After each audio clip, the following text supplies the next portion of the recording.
If you look at everything that we have, we really can lead the charge to a better economy for our region. But to do so, we must demand that our leaders focus strategically on a couple of big decisions that are in front of us right now. And thankfully, we have some local leaders sitting at the table, actually, with my dad, which doesn't make me nervous at all.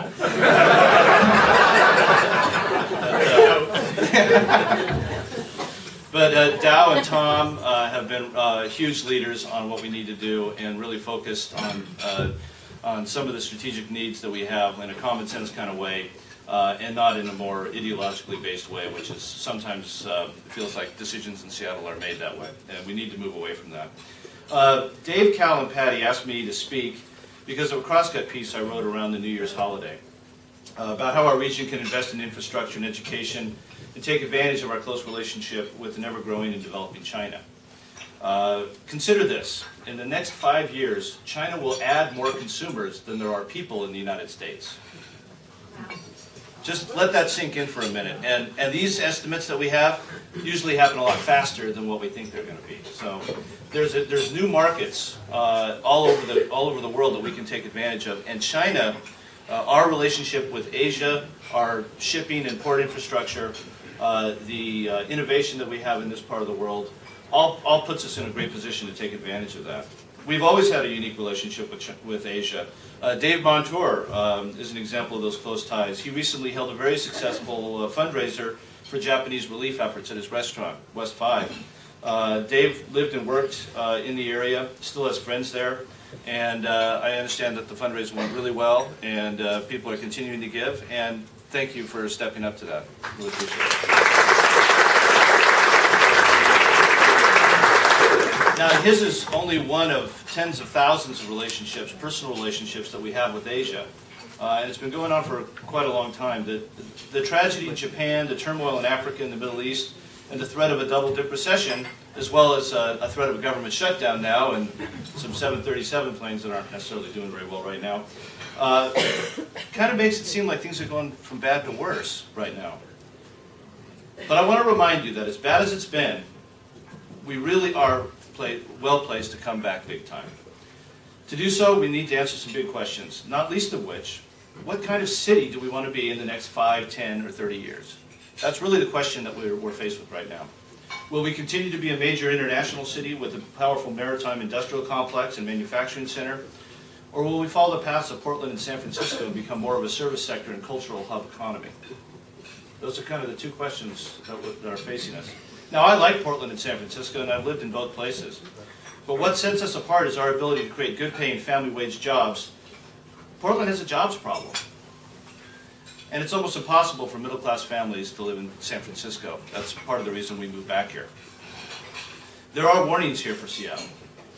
And let's stop comparing San Francisco's Embarcadero Freeway to the Alaskan Way Viaduct. Yes, the Embarcadero came down, and the street was improved, and streetcars were added. And it's a very enjoyable place to be, much better than it was before. San Francisco gave up their working waterfront a long time ago. But consider Seattle. The Duwamish, you can see it all right here. The Duwamish, the container ports, the grain terminals, the main hub of the largest ferry system in the U.S., cruise ship terminals, the shipyards, hundreds of businesses that supply the port and manufacturing sectors. There's really no comparison between us and San Francisco or Portland. Very different places. But some in our city believe that manufacturing and the shipment of goods is outmoded and doesn't need to happen anymore in Seattle. People point to Tacoma as the place where these activities should happen.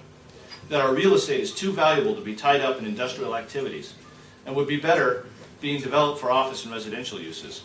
Again, it is a question of who we are and who we want to be as a city. And consider that our industrial properties have a vacancy rate of about 5%, while the vacancy rate for office is between 15 and 20%. The industrial properties vacancy rate, by the way, is incredibly stable, and that's part of the reason we're able to weather the recession much better than other places around the country. We also have the 10th highest number of manufacturing jobs in the country at almost 167,000 jobs. More than Atlanta, Cleveland, St. Louis, Milwaukee, and Cincinnati. Blue-collar towns, right? Well, we're a blue-collar town. Do we want to risk losing all those jobs? Do we want to lose that part of our culture? Make no mistake, there are serious discussions and even battles right now over the future of our city. Some would like to draw a line around the border of our city and conduct a social experiment. And before you think I'm just setting up a straw man, let's take a look at some of the debates going on right now. We all know about the Great Viaduct debate. We've been part of it for a decade. But now, after a decade of discussion and study, has finally resulted in a project. But despite the need to address basic fundamental transportation issues, despite the moral responsibility to replace a structure that is seismically challenged, some want to start the whole process over again. So what's this all about? I would argue it's not really about transportation at all. I would argue that it's about an experiment.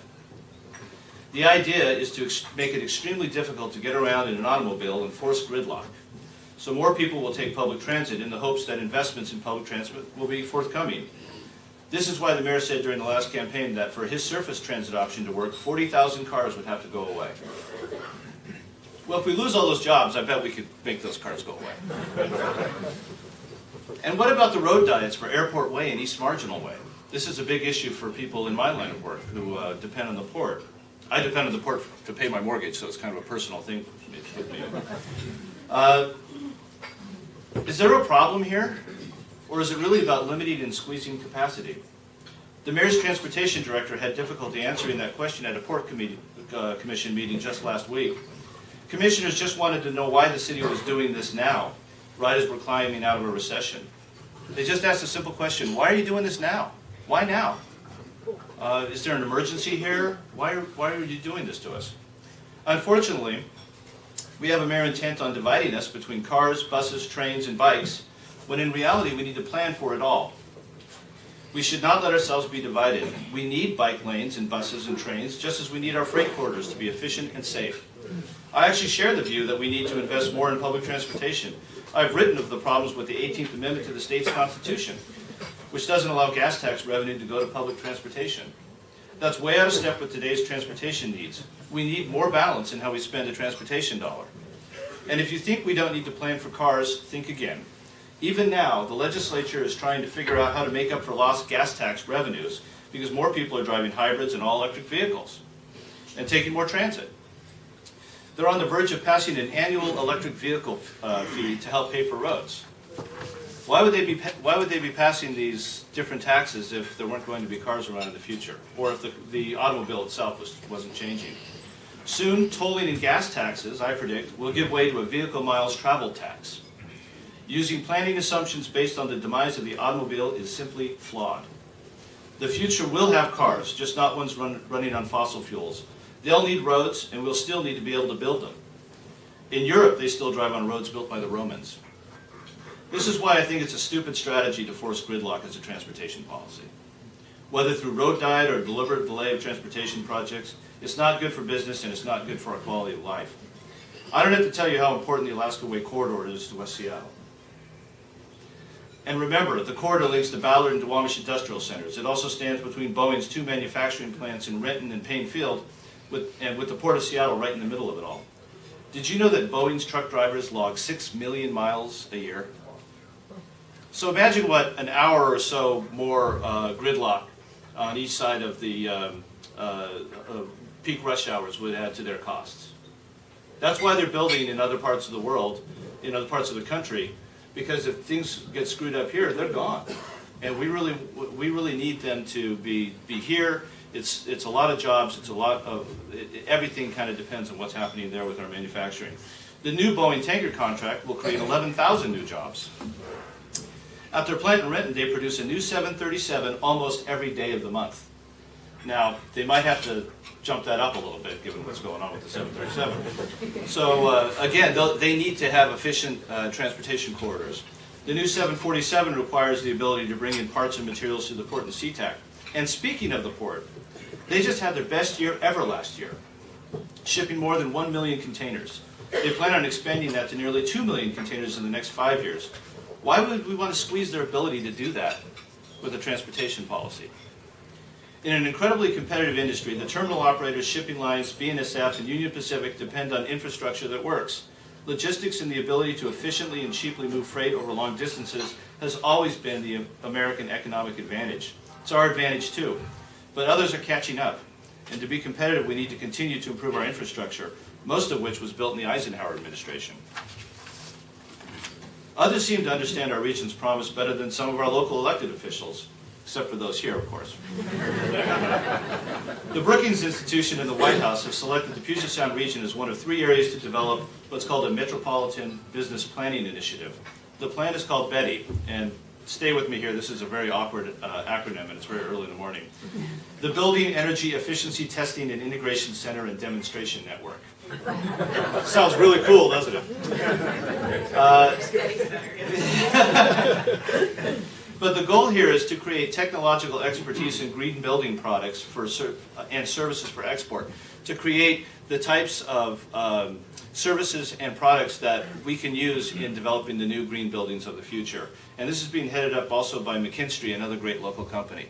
So what I want to make the point here is they're recognizing that we're one of 3 key metropolitan areas that Brookings Institution, the White House has chosen to do this with. And the reason that we're chosen is because of our transportation infrastructure, because of our port and industrial capacity, because of the university and research institutions that we have here, and our ability to attract innovators. So it's very important to keep that. And really the job number 1 for elected officials should be how to make our government operate efficiently and make sure our transportation systems work. The other stuff is here. We just need to make sure it all works together. Understanding our unique place in the country and the world and taking advantage of opportunities is critical. This is not the time to shrink back to complacency and think only within our small city boundaries. We are an international city and always have been. And because of our plentiful hydropower, port facilities, industrial land, we are well placed to be the innovators of the green technology of the future. And look at one of our great local companies right here, Nucor Steel. They employ 290 people with an average salary of $85,000 a year with benefits. They pay City Light $19 million a year in electricity. I'm sure they'd like to see that reduced a little. And there are countless other companies that make and ship things and provide living wages for thousands of people living in our community. Why would we want to do anything that puts that in jeopardy? So I come here today with a message. If we are to be successful and move forward on these issues, the West Seattle Chamber needs to lead. Business owners like you have a huge stake in this. You cannot assume that others are focused on these issues and that your role is simply to focus on your neighborhood business districts. People listen to you. So the question is this. We can either work to be a diverse economic and cultural power and work with our regional partners to be the beating heart of an international region, or we can draw a line around our city, separate ourselves, and go it alone. And you should make sure that your elected officials hear from you often, because these larger issues directly affect your bottom line and your ability to run your business. We love to talk in Seattle, and we tend to take a while to make a decision. Yeah, I know, I grew up here. But instead of constant hand-wringing and fear of the future, I would ask you this morning to consider how bright the future really is for our region, if only we have the courage to act. Thank you.